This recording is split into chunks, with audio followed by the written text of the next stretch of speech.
kemudian dari jantung ke seluruh bahagian badan. Okay, so dari awal tadi saya tunjuk contoh. Saya nak awak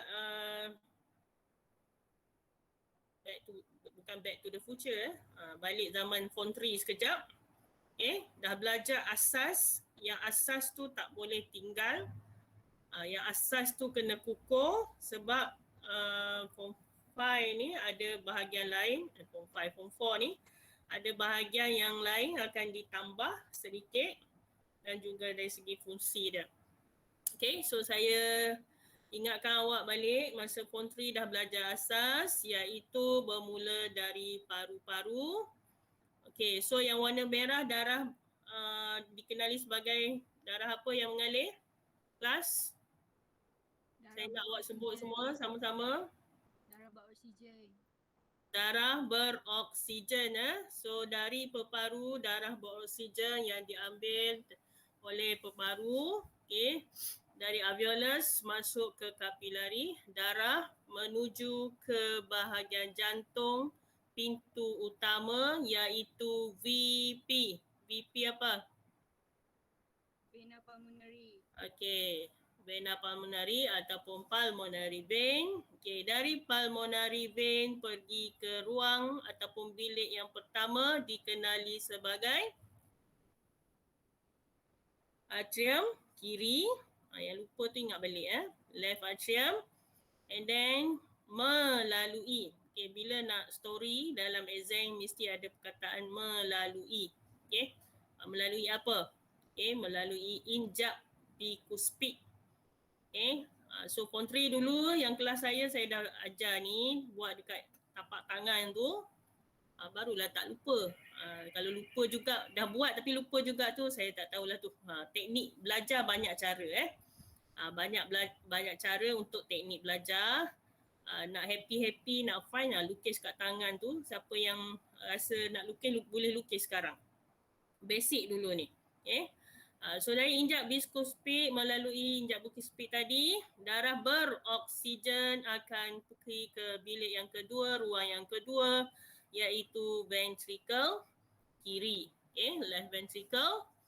And then pergi ke semilunar valve melalui injap sabit ni, semilunar valve. Okay, injap sabit pergi ke aorta. Okay, aorta.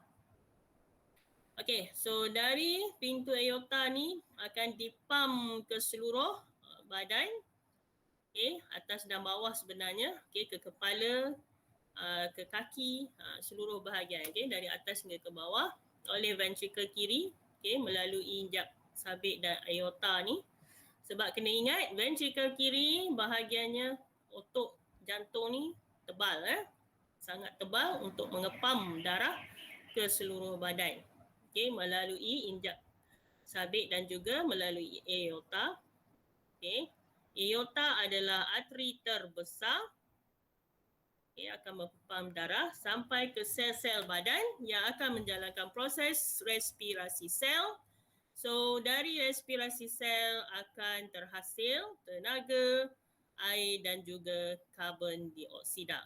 So karbon dioksida akan dibebaskan melalui darah terdioksigen yang warna biru ni.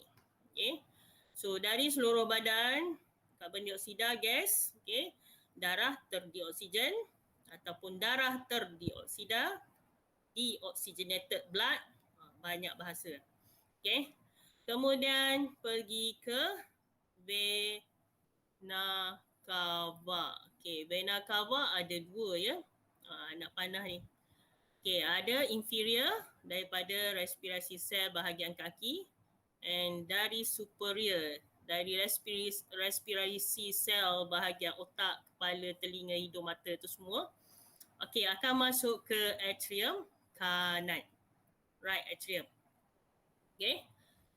Cuma anak panah ni gambar ni salah sikit Anak panah ni ke atrium kanan, bukan ke ventricle kanan. Okay, vena cava ke atrium kanan. Vena cava ke atrium kanan. Sama ada superior ataupun inferior. Kalau nak bezakan, superior tu atas. S, Superior S untuk atas. Okay, superior daripada bahagian atas and then inferior daripada bahagian bawah akan ke atrium kanan. Okay, right atrium. Okay, dari atrium kanan akan ke ventricle kanan. Okay, dari sini ke sini. Okay, melalui injap tricuspid. Okay, tricuspid. Ke ventricle kanan, dari ventricle kanan ke arteri pulmonary artery, okay. Melalui injap sabit, okay. Kemudian pergi ke pintu arteri pulmonary ni, okay.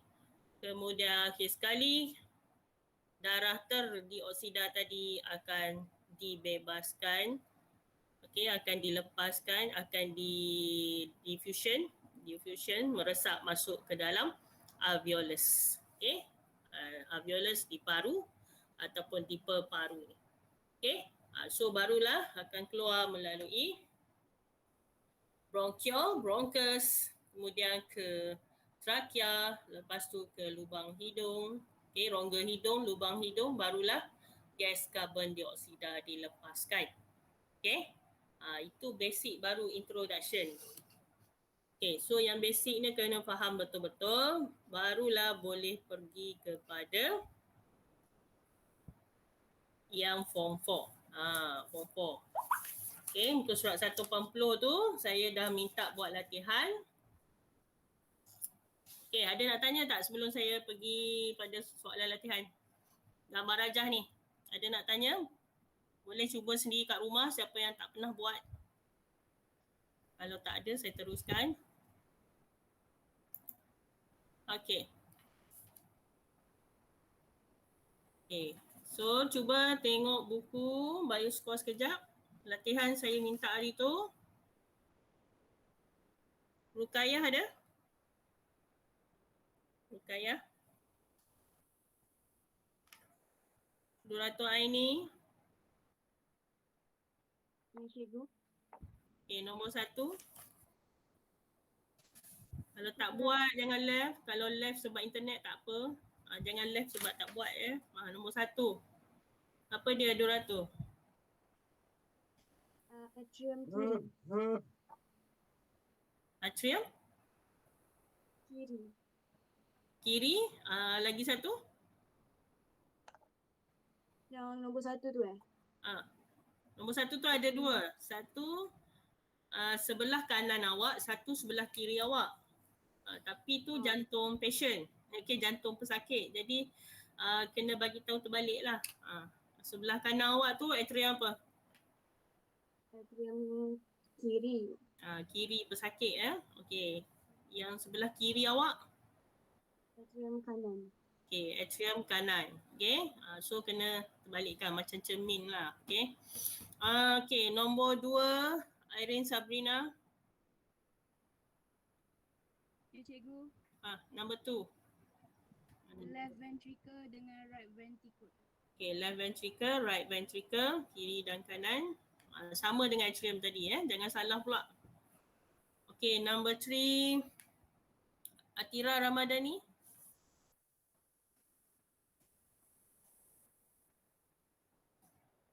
Atira Ramadhani.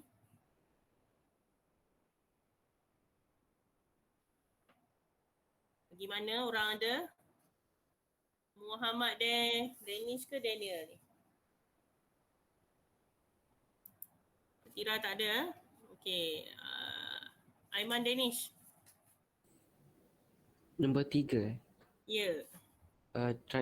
Tricuspid valve. Okay, tricuspid valve, bicuspid valve dah ada. Okay, thank you. Number 4 Amal Fahrin. Nombor 4 Amal Fahrin. Hilang. Amal Naufal. Tak boleh tunggu lama-lama ni. Ramai ni. Amal Naufal. Ya, cikgu. Ya. Cepat. Nombor 4. Nombor 4 lah. Sekejap. Baru nak buka. Buka letak sebelah semua.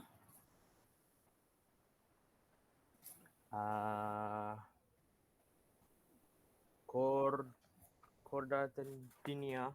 Okey, chorda tendinia. Okey. Tendon. Okey. Tak apa. Betul? Chorda tendinia ataupun chorda tendinia. Okey, kemudian Azrinatun number 5. Semiluna valve. Semiluna valve, yes. Farah Adlina. Hilang. Duratul Atika. Duratul Atika. Hilang. Farhawatul.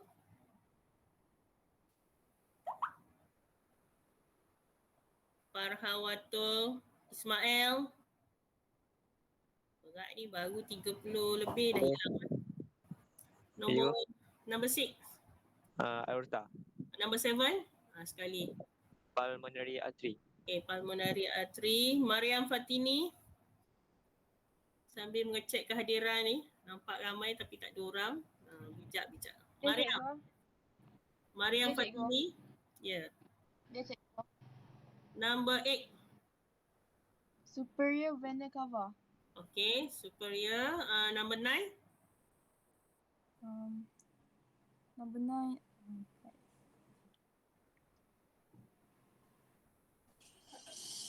PV. Pulmonary veins. Okay, pulmonary vein, yes. Okay, yang nombor 8 tadi vena cava superior.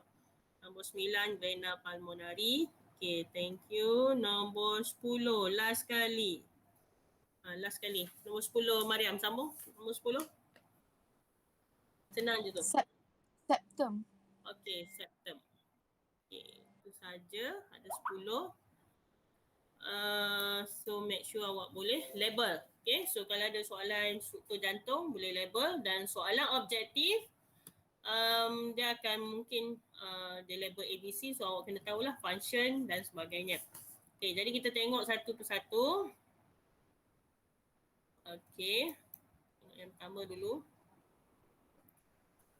Okay, artery coronary ni mungkin satu yang baru bagi awak. Okay, so tengok bahagian dia kat mana.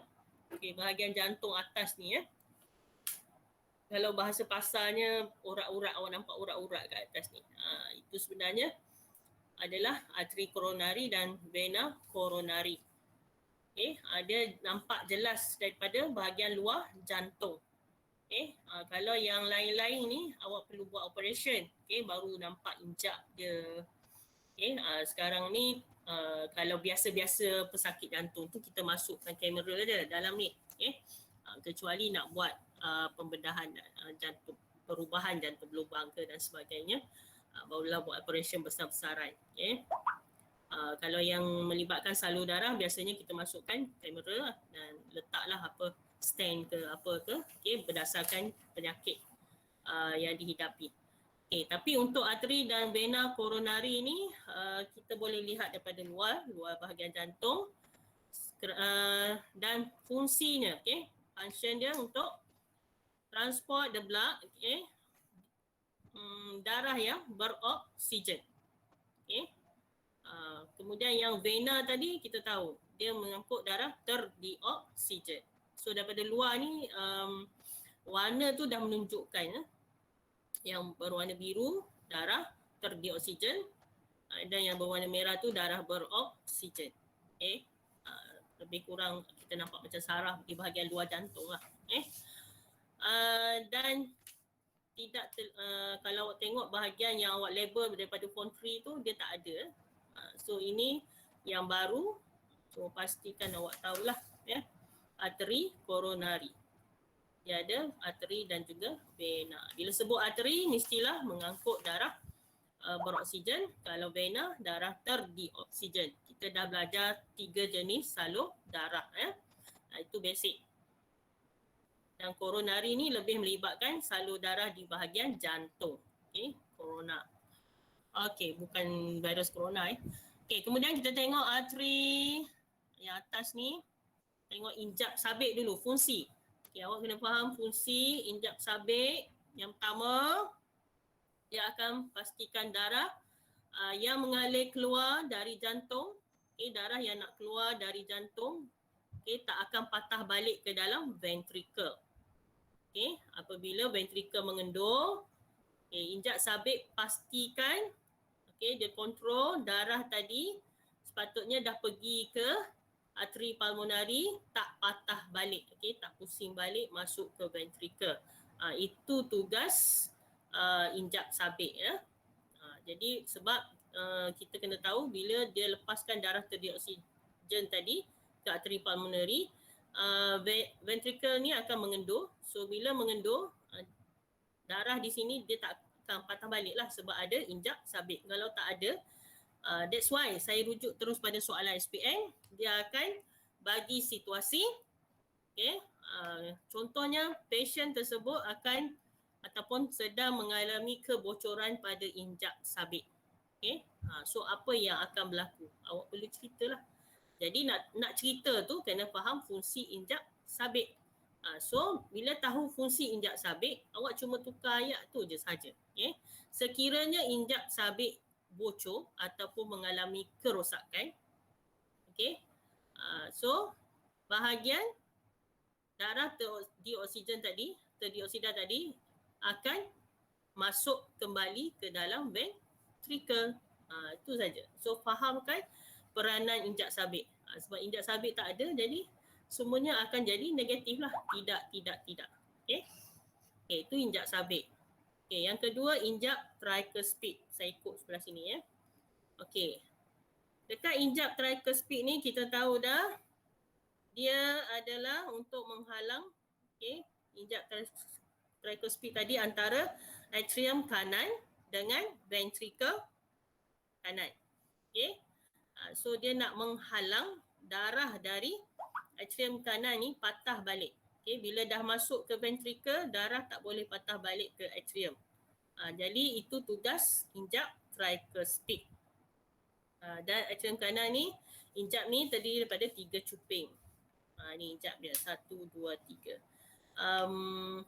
Kalau awak tengok jantung ayam, ayam punya jantung. So bila awak siang ayam tu, siang je lah potong-potong ayam tu, tengok bahagian jantungnya awak boleh buka.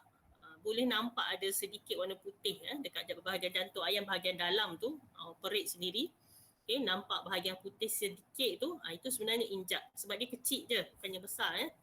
So injak untuk menghalang pengaliran darah dari ventricle ke atrium kanannya. So tu tugas injak tricuspid.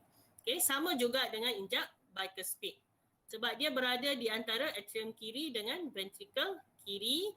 So dia akan pastikan darah yang mengalir ke ventricle ni tak patah balik, tidak mengalir balik semula ke atrium kiri. Dan ini ada 2 cuping saja sebab kita tahu bahagian ventricle kiri ni sangat tebal, sangat berotot dan penuh dengan darah beroksigen. Dia lagi perlukan daya kekuatan yang tinggi lah untuk mengepam darah.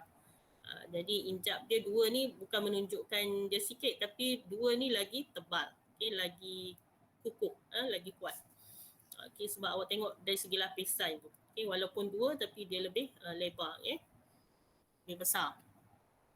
Kemudian kita tengok pula bahagian atas ni iaitu vena pulmonari. Saya tak nampak ni. Ismail, apa ni yang kat atas ni? Tajuk atas. Ismail, cuba baca ni. Pulmonary artery. Pulmonary artery, function dia? Mengangkut darah terdioksigen ke jantung, dari jantung ke lungs, to the lungs, while the pulmonary veins transports on the oxygenated blood from the lungs to the heart. From the lung to the heart. From the lung to the heart. Maksudnya dari paru-paru ke jantung. Itu pulmonary vein. Dia dua-dua pulmonary. Ataupun saya tak tengok sini, saya sebut je pasal dua-dua pulmonary ni, iaitu arteri dan vena. Kalau arteri, dia bawa darah terdioksigen ke paru-paru, arteri pulmonary. Kalau vena pulmonary warna merah ni, dia bawa darah beroksigen dari paru-paru masuk ke jantung. Okey, ini vena. Okey, vena pulmonari. Kalau BI dia panggil pulmonary vein. So that's why kalau nak belajar dalam BI buat cerita.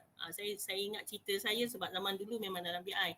Okey, PV tu ingatlah Platinum Victory. Lepas tu pergilah dari Platinum Victory pergi ke mana sampai Brazil semua tu awak boleh buat cerita sendiri. Okey. Sebab ada yang asyik lupa je. Jadi kena buat story. Story yang awak boleh ingat, story yang lucu-lucu ke ataupun yang mana awak boleh mudah ingat. Okey. Okey, so itu tentang pulmonary. Ingat ya, arteri keluar, vena masuk darah ke jantung. Okey, kemudian vena cava. Vena cava, vena terbesar. Soalan yang sama je. Apakah arteri terbesar? Aorta. Apakah vena terbesar? Vena cava. So dia membawa darah terdioksigen dari mengangkut darah terdioksigen dari sel badan balik semula ke jantung. Vena cava ada dua, iaitu inferior dan juga superior. Vena cava superior daripada bahagian atas ni akan bawa darah terdioksigen kembali ke jantung, iaitu atrium kanan. Vena cava inferior daripada bawah kaki semua ni, dia bawa balik ke atrium kanan, darah terdioksigen. Okey, so itu bahagian-bahagian yang paling penting, paling basic. Dan hari ini ada satu yang baru awak dengar tadi, chorda tendineae. Okey, chorda tendineae ni dia pegang injak tricuspid dan bicuspid. Buku teks tak ada tapi dalam bioskop ada. Okey. Dia pemegang sebab injak ni takkanlah duduk sendiri kat sini. So ada pemegang je. Namanya iaitu chorda tendineae. Tendi ni lebih kepada asal dia tendon. Tendon ni lebih merujuk pada bahagian sendi-sendi. Tapi untuk jantung ni nama dia tendineae kat sini, chorda. Chorda tu chordata. Okey, haiwan yang bertulang belakang. Tapi nama untuk ini dia ambil semualah sebersikit tu dia campur jadi chorda tendineae. Pemegang, pemegang pada injak tricuspid dan bicuspid supaya tidak terbalik semasa pengecutan ventricle. Okey, maksud dia kat sini kalau tadi injak dia nak pastikan darah mengalir satu hala. One way. Yang pemegang ni pula dia tak nak injak ni terbalik. Maksudnya sebab dia nipis maksud saya kat sini benda ni sensitif ataupun dia sangat nipis. Sensitif lah senang cerita. Jadi tekanan darah yang tinggi ni terutama di bahagian ventricle ni, so kena ada chorda tendineae ni yang pemegang ni. So chorda tadi kenapa? Sebab dia tak nak injak ni terbalik.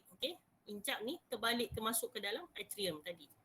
Itu tujuan ada pemegang tu. So kena faham beza dia. Dia tak pegang darah yang chorda ni dia tak pegang darah, jangan salah faham pula. Dia pegang injak.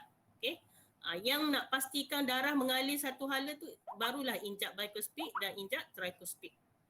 So chorda tadi pemegang injak.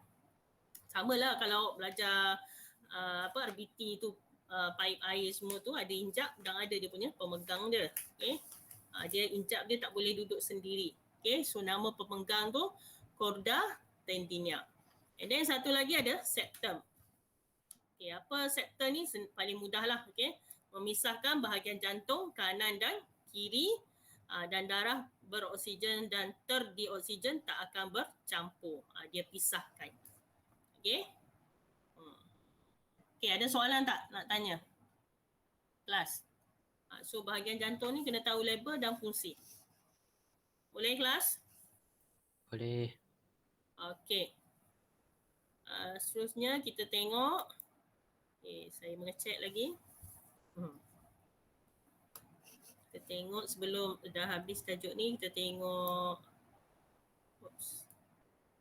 soalan komposisi darah. Okey. Sebelum komposisi darah, saya nak memanggil orang dulu. Khaira Alisha ada? Khaira Alisha? Khaira Alisha ada? Laili Ulfa. Nama ada kat sini lepas tu tak tahu gimana. Setiap kali kelas tak nampak lagi perubahan. Mariam Fatini dah tadi. Mudawali ada? Mudawali. Okey, Mudawali. Berikan saya sikit fungsi vena cava.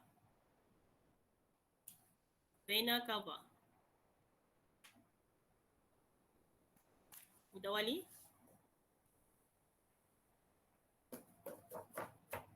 Sekejap cikgu.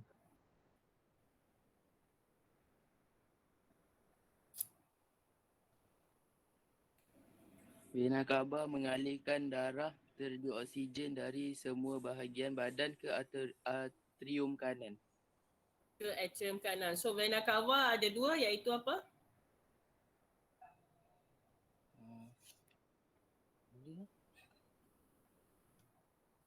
Ada dua vena cava iaitu vena cava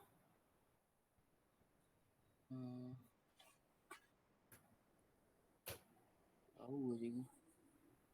tadi saya sebut tadi. Siapa nak tolong ni? Din, tolong Din. Din, mana Din? Mana Din dah?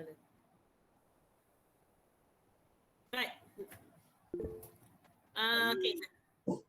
Semua tak tahu ni dia di alam lain kot. Helmi? Helmi ada?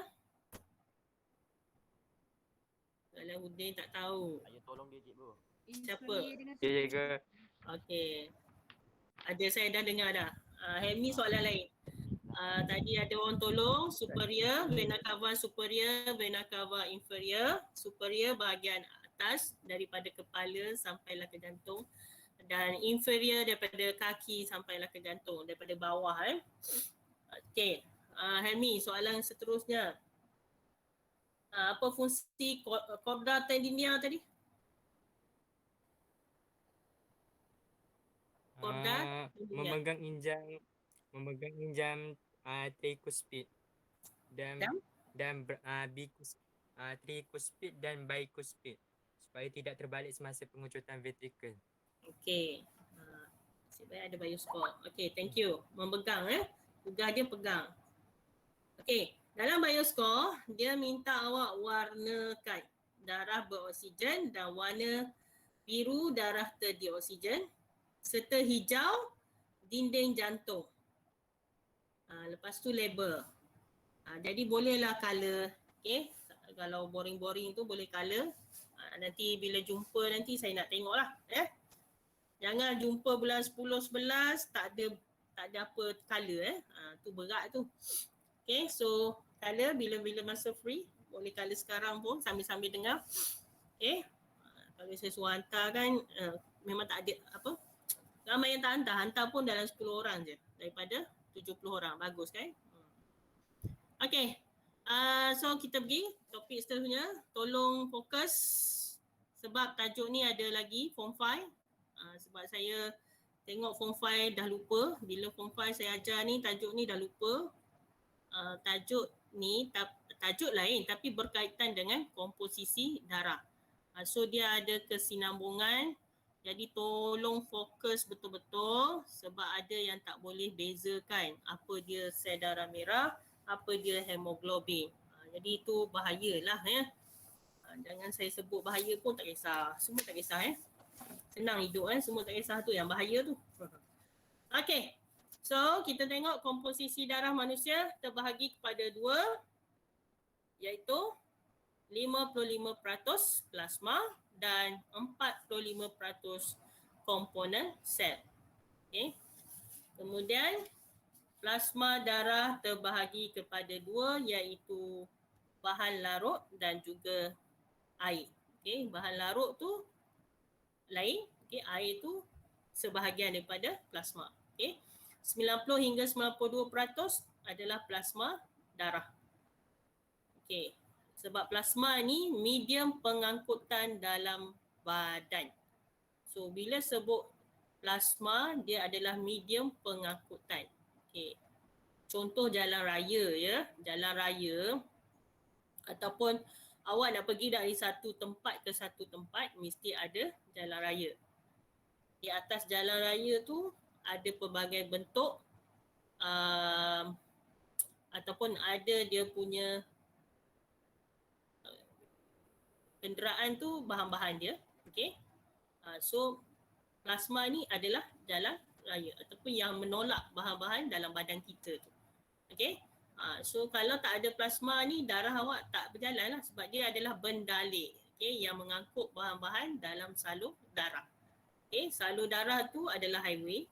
Okay. Semua jalan raya tu salur darah. Okay. Atas tu adalah kenderaan. Atas jalan raya ada kenderaan. Okay. So kenderaan tu lah di paling pentingnya mesti ada plasma, okay, dalam darah tu.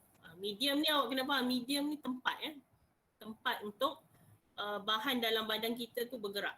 Jadi plasma ni adalah salah satu bahan ataupun media yang diperlukan untuk menggerakkan segala jenis bentuk bahan dalam badan manusia. Okay. So bahan-bahan tersebut terdiri daripada komponen sel, iaitu sel darah merah atau, okay, welcome Hamizan. Okay. Terima kasih masuk. Mana hilang? Okay. Okay, perhatikan betul-betul. Okay, saya tekankan ni sebab saya tak nak lagi ada yang terlupa ataupun yang tak faham. Okay. Sebab tiba-tiba saya dapat soalan, cikgu berikan beza sel darah merah dengan eritrosit. Jadi, tolong fahamkan kat sini, bila dia kata atau, okay, sel darah merah atau eritrosit. So, itu adakah berbeza atau sama kelas? Ada orang tak? Beza. Ha? Beza. Atau? Sama. Okey, bila atau samalah. Okey, cuma bunyi je lain kan, sel darah merah eritrosit.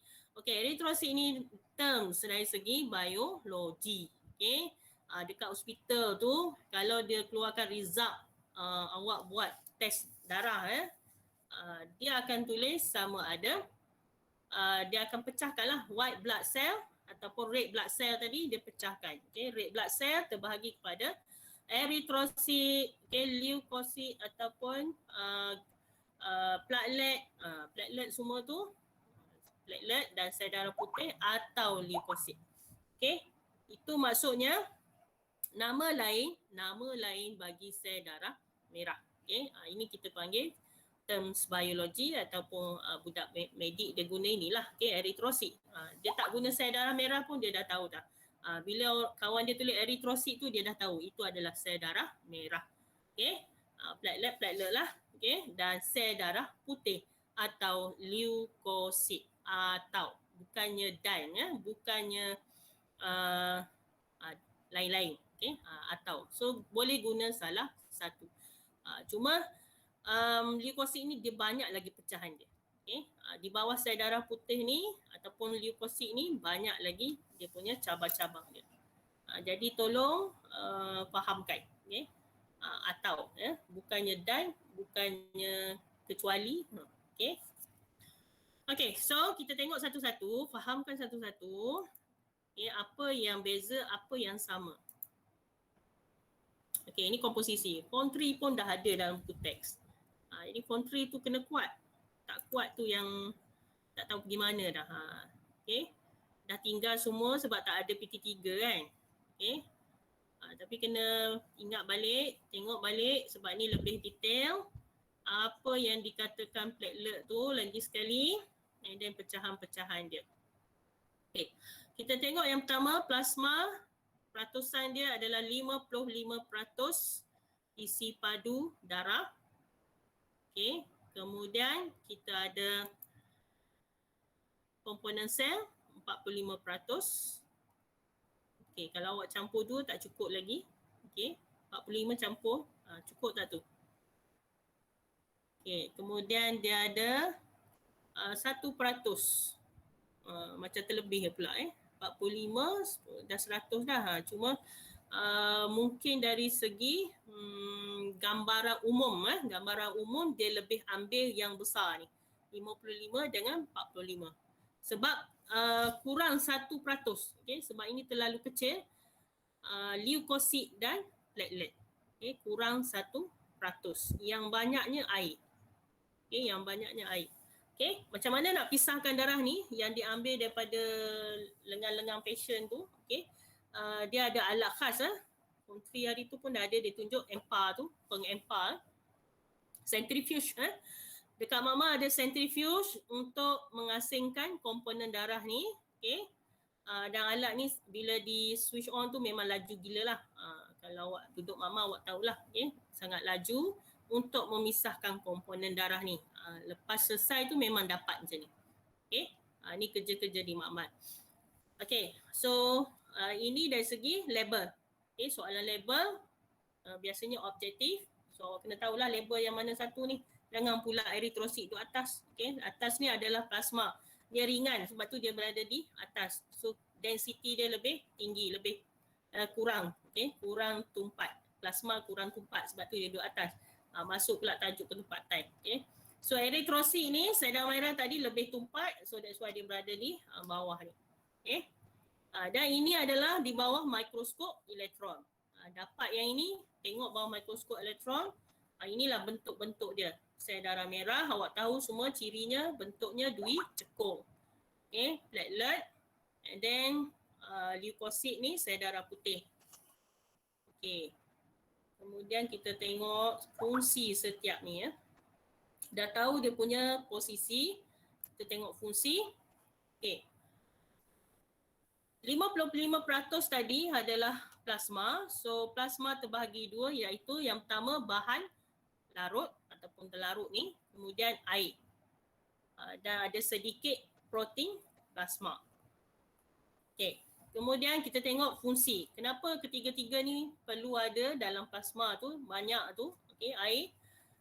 Okay, bila sebut air je sehari kena minum berapa gelas Afif Nazham? Afif siapa ni? Sehari kena minum berapa banyak air? Afif Nazhan? 6 hingga ke 8 gelas kan? Okey, 6 hingga ke 8. 8 gelas tu memang cantik lah. Okay? 8 gelas cantik sebab awak akan dapat sistem penyah tinjaan awak pun akan okey. Okay? Sangat cantik 8 tu. Jadi penting semua tu untuk mengelakkan toksik dalam badan. Dan sistem pengangkutan darah dalam badan awak pun akan lebih cantik. Okay? Cukup air. Sebab dia 90% dalam plasma tu adalah air yang merupakan medium pengangkutan dan pelarut bagi gas respirasi, ion, hasil pencernaan dan bahan perkumuhan. So semua perkara yang berlaku dalam badan awak ni sangat-sangat memerlukan air ni lah. Sangat penting sebab dia lah yang tukar gerakkan. Kalau kereta dekat atas jalan raya tu memang pakai minyak untuk bergerak. Tapi bahan dalam badan awak ni, dalam salur darah tu ada banyak bahan. Tapi dia nak bergerak, dia tak pakai minyak. Tak ada orang nak isi minyak kat dia. Jadi yang membantu dia bergerak adalah inilah, air. Okay? Yang menolong dia, menolak dia, pergerakan tu. Sebab plasma ni dalam bentuk bendali, okay? Cecair yang berwarna kuning. Okay? So dia lah medium pengangkutan. Medium ingat ya, tempat ataupun tempat. Okay? Tempat di mana pengangkutan tu berlaku. Okay? So semua bahan gas, tak kira lah gas ke ion ke hasil makanan awak, bahan kumuh ke nak buang, semuanya bergerak dibantu oleh air ni. Sebab tu air perlu dalam badan, sangat penting. That's why kalau gula terlebih daripada air, tu yang dapat kencing manis tu. Okay? Gula lagi tinggi, jadi kereta tak bergerak lah. Orang kata apa, minyak diesel lagi banyak. Ataupun roadblock banyak sangat, tersumbat. Okay? Okay, yang kedua protein plasma. Okay, protein plasma ni dalam bahan larut tadi, okay, dalam plasma darah ni ada protein plasma. Ada 3 komponen penting protein plasma ni. Yang pertama kita kenali sebagai fibrinogen. Okay. Fibrinogen berfungsi dalam pembekuan darah. Okay. Jangan tertukar dengan platelet ya. Platelet pun fungsi dia membekukan darah juga. Tapi dalam plasma tu sebab dia berkait sebab kita tahu platelet ni dalam salur darah. So dalam salur darah tu ada plasma darah. Dan juga ada protein plasma. Jadi dia ada relationship dia. Jadi bahan yang utama yang membekukan tu namanya fibrinogen. Itu sebenarnya yang berfungsi dalam pembekuan darah. Maksudnya dia ni pembantu kepada platelet lah. Maksudnya dia benda tu orang kata saling memerlukan antara satu sama lain. Cuma dipisahkan untuk menunjukkan bahagian dia. Okey. Kemudian protein plasma tadi, albumin mengawal tekanan osmosis darah. Okey. Kita mencari orang. Akil. Ada Akil? Akil Aiman. Muhammad Akil Aiman ada? Akil Zainuddin ada? Ada cikgu. Okey. Apa dia osmosis? Apa dia tekanan osmosis? Kena osmosis. Kepekatan rendah daripada kepekatan tinggi. Rendah ke tinggi? Semak balik. Rendah ke tinggi ke tinggi ke rendah? Tinggi ke rendah. Ya. Okey. Ada 3 apa dia?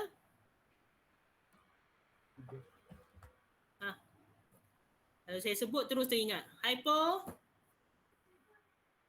Hypo, iso. Hyper, hypo, iso. Yes. Okey. Hypo, hyper, iso. Senang. Okey. So itu melibatkan tekanan osmosis darah yang dikawal oleh albumin. Okey. Kalau tekanan darah tinggi, apa yang berlaku pada osmosis darah tu sebenarnya? Okey. Jadi kita tengoklah. Okey, itu ada kaitan dengan albumin. Dia yang kontrol tekanan osmosis darah tu. Dan ingat bila perkataan osmosis dia melibatkan air. Okey, ni air lah ni. Okey, kandungan air dalam darah. Okey, kalau air tinggi, so apa jadi? Izhazik. Ada Izhazik? Danish ada? Muhammad Danish. Ada cikgu. Okey, tekanan osmosis darah. Tak apa, lama sikit asalkan awak faham. Okey, sekiranya dalam darah tadi air terlampau tinggi. Kita tak nak terlampau bila saya sebut terlampau tu ada masalah lah tu. Okay? Itu hypo ke hyper? Hyper. Hyper sebab terlampau tinggi. Kalau terlampau rendah? Hypo. Hypo. Okey, air rendah, air terkurang. Okey, okey, itu masalah dia. Okey, tekanan osmosis darah. Okey, globulin seterusnya saya tak naklah banyak-banyak nak imbas balik je awak punya memori tu. Jangan lupa tekanan osmosis tu tentang air. Okey, dan berkaitan dengan darah. Sebab air ni ada dalam salur darah. Okey, so ada kaitan dia. Okey, yang ketiga globulin sejenis antibody yang terlibat dalam pertahanan badan. Okey. Ada 3. Okey, fact ni ada fact. Apa dia fact? Fibrinogen, albumin, globulin.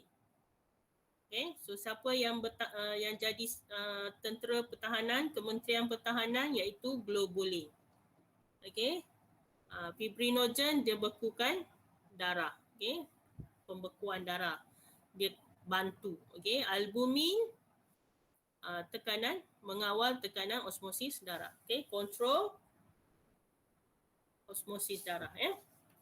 Okay, kemudian bahan terlarut lain, ada banyak bahannya. Ada banyak komponen. Okay, air, protein plasma dan bahan terlarut. Okey, bahan terlarut yang sebenarnya sebelum ni awak dah banyak belajar semasa proses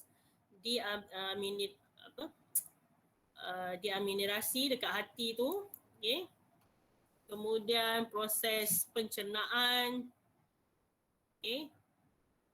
Dan inilah semuanya diangkut oleh plasma darah dalam melalui salur darah. Okey, nutrien, hasil pencernaan, semua-semua tu diangkut untuk mendapatkan tenaga pertumbuhan dan kekalan kesihatan. Okey, melalui respirasi sel awak dapat tenaga. Okey, hasil daripada bahan nutrien yang telah dicernakan melalui usus kecil. Ingat balik, usus kecil dah belajar dihantar ke hati, dari hati akan hantar sama ada ke seluruh bahagian badan ataupun disimpan mengikut jenis-jenis kelas makanan. Karbohidrat, protein, lemak dan sebagainya. Kemudian di hati juga bahan-bahan terlarut dalam salur darah itu ada bahan buangan iaitu bahan toksik yang perlu disingkirkan dari badan. So bila kita sebut bahan buangan ni, apa kaitan dia dengan plasma darah ni? Sebab dia ada dalam salur darah. Semua ni ada dalam salur darah. Jadi sebab tu semua benda ni diangkut oleh salur darah dan dalam salur darah tu ada plasma darah. Jadi semuanya melibatkan bahan-bahan yang hasil daripada pencernaan, penyatinjaan, pendaaminaan.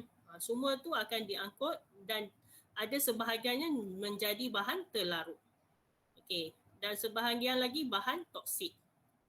Bahan toksik perlu disingkirkan. Kemudian bahan terlarut lain gas oksigen. Dalam respirasi sel. Daripada sel. Sebab ingat ya, setiap sel tu di sekeliling sel tu ada salur darah. Sebab dia perlukan gas oksigen. Dari salur darah tu masuk ke dalam sel. Sel akan proses respirasi sel, oksigen tambah. Nabil, ada Nabil? Nabil? Dia cakap-cakap dia kena iklan. Baru dia buka mata ni. Nabil ada? Ada cikgu. Berikan saya formula, soalan sama je. Formula respirasi sel. Soalan basic Gas oksigen perlukan respirasi sel. Apa dia respirasi sel? Formula dia apa? Hello. Hello cikgu. Hello. Oksigen tambah. Oksigen tambah. Semua ada kat sini. Tambah apa ni? Ya itu. Tengok slide. Oksigen plus tambah glukosa. Glukosa dapat apa ni? Dapat tenaga. Dapat tenaga. Lagi dapat apa ni? Dia dapat air. Dapat air. Lagi satu tak ada kat sini. So lagi satu gas apa keluar? Gas hidrogen. Hembus dapat gas apa? Hembus keluar. Terus keluar. Hembus keluar air CO2. Astaga. Keluar air kau. CO2. Aduh. Apa dia? CO2 tu apa? Karbon dioksida. Okay. Thank you Nabil. Saya harap berada di bumi nyata. Yang lain pun sama, bukan Nabil seorang sebab tu saya buat iklan banyak ni. Saya tak tahu awak berada di bumi mana. Okay. Tak apa. Okay, kita teruskan. So, kalau awak tengok kat sini apa saya buat tadi, semuanya berkait basic dia respirasi sel.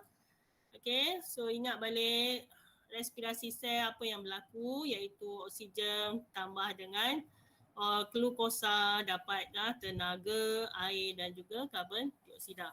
Okay, so itu yang sebenarnya dihantar semua oleh salur darah tadi dan banyak kali saya ulangi, dihantar oleh salur darah. Dalam salur darah ada plasma darah, dalam plasma darah ada semua ni. Okay. Kemudian last kali ni hormon, tak nampak pula. Siapa boleh baca hormon apa ni? Saya je boleh baca. Dan enzim. Okay, sorry. Thank you. Hormon dan enzim, okay, mengawal aktiviti fisiologi dalam badan. Okay. Itu lebih kepada bahan-bahan hormon contoh antibody dan enzim. So itu semua berada dalam plasma darah. Hormon dan antibody ni pentingnya dan juga enzim untuk tindak balas kimia. Jadi macam antibody ni saya sebut je, saya cakap je. Hormon ni semua orang tahu mempengaruhi tingkah laku seseorang ataupun penyakit seseorang pun boleh jadi. Antibody ni menunjukkan sistem ketahanan badan seseorang. Okay. sama ada dia kuat ataupun tidak antibody ni, terutamanya pada musim COVID-19 ni. Okay. Antibody kena kuat untuk sistem imun badan yang kuat, and then enzim untuk tindak balas kimia. So semua bahan ni berada dalam bahan larut plasma. Okay. Okay, so sekarang kita tengok pula komponen sel. Okay, tadi 55% semua bahan yang diterangkan tu ada dalam plasma darah manusia. And then yang kedua, kita tengok komponen sel bagi 45% lagi, okay, dalam darah tu. Okay. Ada lagi 45% dalam darah, iaitu yang pertama eritrosit. Okay. So bila dikata atau, okay, eritrosit, sel darah merah atau eritrosit, so bila nak menulis boleh buat dalam kurungan. So bila menulis esei, silaplah kalau awak tulis eritrosit dan sel darah merah. Eritrosit dan sel darah merah. Tak tepat lah. Masalah term lah tu. Okay. Saya bagi contoh mudah lah kalau awak nak senang faham kenapa sama ni. Okay. Lime water. Lime water bahasa Inggeris apa? Samir? Lime water bahasa Inggeris apa? Lime water? Lime water. Tak, lime water je dah dalam bahasa Inggeris cikgu. Water, lime water tu. Kuat sikit ke saya yang slow? Kuat sikit. Lime water. Dia ada bahasa Inggeris lah cikgu. Memang dah ada bahasa Inggeris lah cikgu cakap lime water tu. Yelah, tak, bahasa Melayunya apa? Oh, bahasa Melayu. Cikgu tadi cakap bahasa Inggeris. Lepas tu saya confused tadi. Air kapur. Oh, itu dah advance. Bahasa Inggeris subjek BI biasa. Subjek BI. Subjek BI cikgu cakap lime water lah cikgu. Allah Akbar. Okey, tak apalah. Saya terangkan je lah. Okey, lime water, kalau setengah budak, bila saya sebut lime water, cikgu air limau. Okey, ada yang jawab air limau. Itulah bahasa Inggeris kepada bahasa Melayu biasa. Okey. Yang awak tadi, air kapur tu dah advance. Maksudnya awak dah faham lah. Lime water tu, air kapur tu untuk terms science. Okey. So saya nak bezakan tu je. Okey. So betul lah tu awak cakap tu, maksudnya awak dah faham lah tu. Okay, Samir dah faham. Saya takut ada orang tak faham. Sebab ada, bila saya tanya lime water cikgu air limau. Jadi saya tak nak lah. Okay, dalam sains, okay, lime water adalah air kapur. Itu saya nak bagi contoh terms, okay, term sains, okay, ataupun terms bio. So yang bio ni macam ni lah, eritrosit. Okay, bukannya maksud eritrosit tu ada maksud lain. Dia adalah juga sel darah merah. Okay. Itu saya nak bagi tahu terms. Okay. Macam leukosit, itu adalah sel darah putih. Okay. Kalau dah faham tak ada masalah. Saya risau yang tak faham. Okay. Sebab ada yang tanya saya soalan ni, budak form 5. Jadi saya kena terang sekarang, jangan form 5 nanti tanya lagi. So jangan lupalah. Nak tanya tak ada masalah, tapi saya harap ingatlah. Okay, so tak ada beza eritrosit dengan sel darah merah. Okay, so bila buat ataupun kita tengok keratan rentas, okay, keratan rentas bawah mikroskop, ini dia pandangan dia. Okay, kalau pandangan sisi, tajuk bab 1 dulu awak dah belajar frontal, okay, cara potong semua tu, so gunakan dekat sini. Okay, ini pandangan atas, horizontal ke apa ke semua tu. Okay, so kita akan nampak bentuk dia dui cekung. Okay, so kenapa bentuk dia cakra dui cekung ni? Sebab dia memudahkan proses pertukaran gas berlaku dengan lebih cekap. Sebab semua orang tahu sel darah merah ni fungsi dia untuk mengangkut gas oksigen, okay, dalam respirasi sel. Tapi satu je, sel darah merah ni ataupun eritrosit tadi tidak mempunyai nukleus. Kalau ada buku teks ke, buku conteng-conteng ke, gariskan keyword tu. Okay, dia tak ada nukleus. Okay, so itu adalah eritrosit. Okay, so ciri lain, dia dihasilkan tempat dia. Okay, dihasilkan di sum-sum tulang seperti sternum dan tulang rusuk. Okey, sternum dan tulang rusuk ni saya harap tak lupalah tempat dia di mana, lokasi kena ingat lokasi. Okey. lokasi sternum pada bahagian tulang rusuk tu di tengah okey. Tengah tu adalah sternum dan sebelah menyebelah tu adalah tulang rusuk. Kita dah belajar dalam tajuk respirasi okey, sebab dalam ataupun tulang rusuk ni melindungi paru-paru. Okey, jangka hayat. Okey, jangka hayat untuk sel darah merah ni hanya 120 hari dan dia akan dimusnahkan dalam hati atau limpa melalui proses fagositosis. Sel mati sel mati akan mengalami proses fagositosis. Okey. Adalah di bahagian hati tu akan berlaku proses ni. Okey, kemudian bentuk ini ciri tolong bezakan. Sebab ada calon dia tulis soalan tanya ciri, dia tulis fungsi, soalan tanya fungsi, dia tulis ciri. So tak tepat lah. Okay. Tengok betul-betul apakah fungsi pula. Okay. Kenapa penting sel darah merah ni? Okay. Yang pertama kita tahu dia akan bergabung dengan hemoglobin ataupun dia akan bergabung dengan oksigen. Okay. Sebab dalam sel darah merah ni dia ada hemoglobin. Okey, perkataan hem.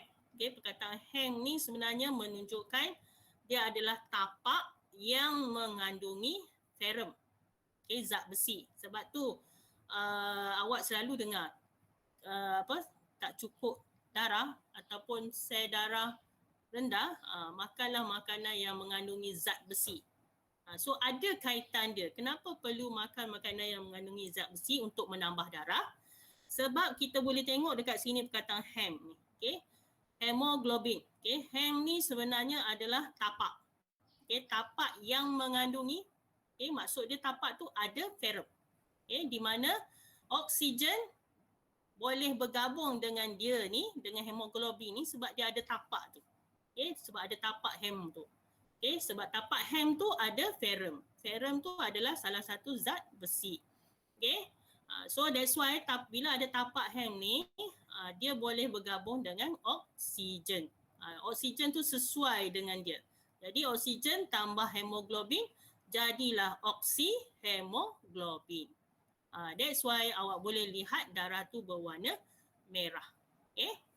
So dia adalah pigment Hemoglobin tadi adalah pigment yang memberikan darah tu berwarna merah. Okay? So darah tadi dia ada keluar ni cerita dia kat bawah ni. Tapi saya dah terangkan semua tadi. Okey. Berpadu dia bergabung and then bila sampai dekat tekanan separa oksigen yang rendah dia akan dibebaskan. Okey. Maksudnya bila respirasi sel berlaku okey, semasa di sel-sel badan tu respirasi sel berlaku jadi oksigen telah diambil. Okey.